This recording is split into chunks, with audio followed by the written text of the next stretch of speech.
Ito naman po mga bossing ko, ang golden na nyog mga bossing. Ito po mga bossing, hindi ko rin inaasahan na golden po yan. Kasi nyog lang talaga siya mga bossing ko na inilagay ko sa pagkainan po namin. Tapos tinanim ko po siya dyan mga bossing kasi may sibol na po siya. Tapos golden po pala mga bossing ko na nyog. Napakaganda nito mga bossing. Alam niyo po ba na napakaswerte ng nyog?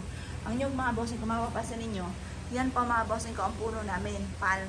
Ang palm mga bossing ko, yung royal palm, at saka kahit anong iba't ibang klase ng palm mga bossing ko ay maswerte. At ang nyog mga bossing ko, isa rin sa mga palm. Yan po mga bossing ko ay strong relationship ng family, kasaganahan ng buong pamilya, ang dulot po niyan. Lalo na ang ganitong golden. Ang golden mga bossing ko ay para sa kasaganahan mga bossing. Kaya mas mainam meron kang ganito. Marami akong ganito mga bossing. Nagtanim ako ng mga ganitong golden mga bossing kasi maswerte po yan lalo na akong nyog mga bossing. Kung mapapansin ninyo, ang nyog na nakatanim sa aking braso mga bossing ko, yan yung palm. Ngayon po mga bossing, tunay naman na napakaswerte. Ang daming blessing na po na pinagkaloob po niyan. Kaya kung ikay mahilig sa mga pampaswerte ng mga halaman, mahilig ka sa halaman, huwag ka magpapawala ng golden na nyog mga bossing. Maswerte po yan mga bossing. Ito naman pa mga bossing ko, ang kulay pula na saging. Rare po yan pulang saging mga bossing ko at medyo may pagka-expensive po yan mga bossing ko ang pulang saging. Kasi bihira po yan talaga mga bossing.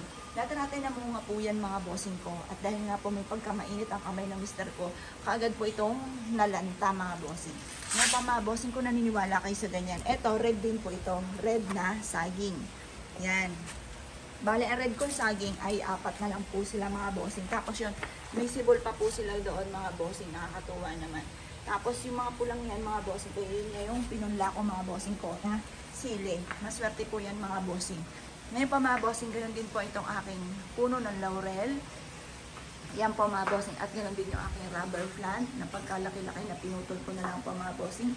Pati sa odiaman, at saka yung mga basil mga bossing ko. At rosemary doon sa may banda doon. Ayun yung rosemary ko mga bossing, nagtatago.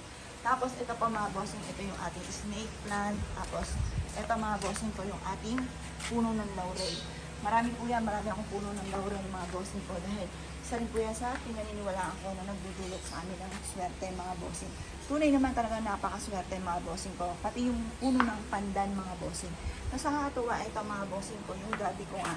Isang puno lang po yung dumami na dumami. Hindi ko pa nga naaangkat yung iba mga bossing ko dahil wala na akong paso. Maliliit na yung natira akong paso mga bossing. Dapat ilipat siya para mas maging bonggisyo sa kanyang puno mga bossing ko sa malaking paso. Tapos yun yung pandan mga bossing.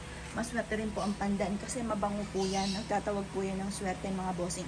Tapos yung kalamias mga bossing ko, maswerte rin po yan mga bossing ko.